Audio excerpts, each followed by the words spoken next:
Zacchaeus, everyone's favorite wee little man from the VBS song. We know Zacchaeus, of course, because he climbed a tree to see Jesus, and then Jesus went to his house, and it's this great story.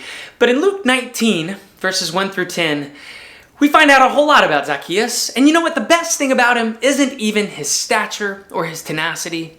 It is the fact that Zacchaeus embodies what can happen when we accept the power and the freedom that God gives us to resist evil, injustice, and oppression. Zacchaeus, as a matter of fact, is kind of what happens when we take our baptismal vows seriously. Last week at Gadsden Street, we talked about what we need to do. The first question in our baptismal vows is we repent.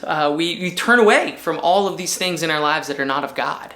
But the second question is then what do we turn towards? We accept the freedom and the power that God gives us to resist evil, injustice, and oppression.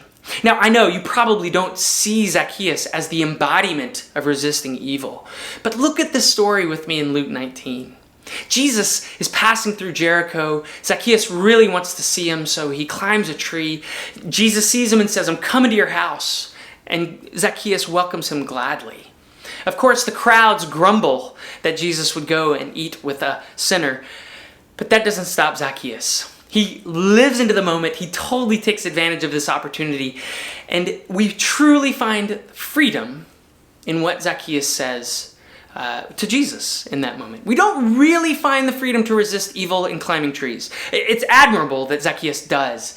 But he was still in that moment bound by his stature, by the crowds that wouldn't let him to the front. Then, of course, he has to host Jesus. I don't know about you, but when I host people in our home, it's a lot of work. And it can be good work, but that's not freedom for Zacchaeus, really. And the crowds around Zacchaeus, they don't offer any freedom for Zacchaeus to resist evil. In fact, they make it harder in a way. They grumble about Jesus going to his house, and they grumble about him trying to get to the front. Probably made fun of him for climbing a tree even. What a shame. And really, Zacchaeus finds freedom in his declaration to Jesus. He tells Jesus, "Lord, half of everything I own, I'm going to give to the poor." Now, if there's a person in the Bible who knows how much he owns, it's probably Zacchaeus. I bet he kept pretty good books. And then he goes on. He says, "Lord, if I've defrauded anyone of anything, I pay them back 4 times as much."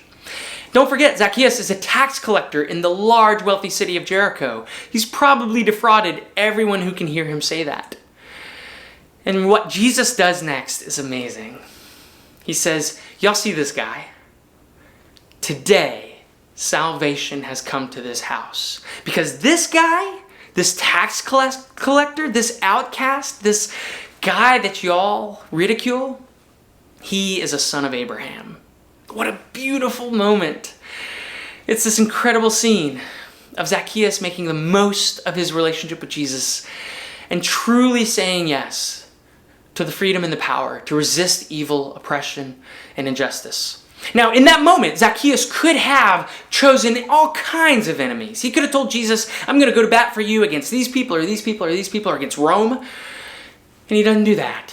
He looks at himself. He realizes that Jesus has given him freedom, true freedom, and he makes the most of it.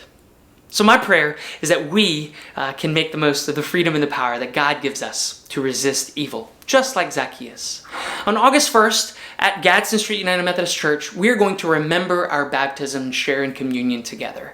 Doesn't matter if you've been baptized before. Doesn't matter if you're even a member of Gadsden Street. I just hope that you'll come and you'll join us in saying yes, like Zacchaeus did so long ago. We have true freedom. We have true power in what God is doing in our lives. And I hope you'll be a part of that with us.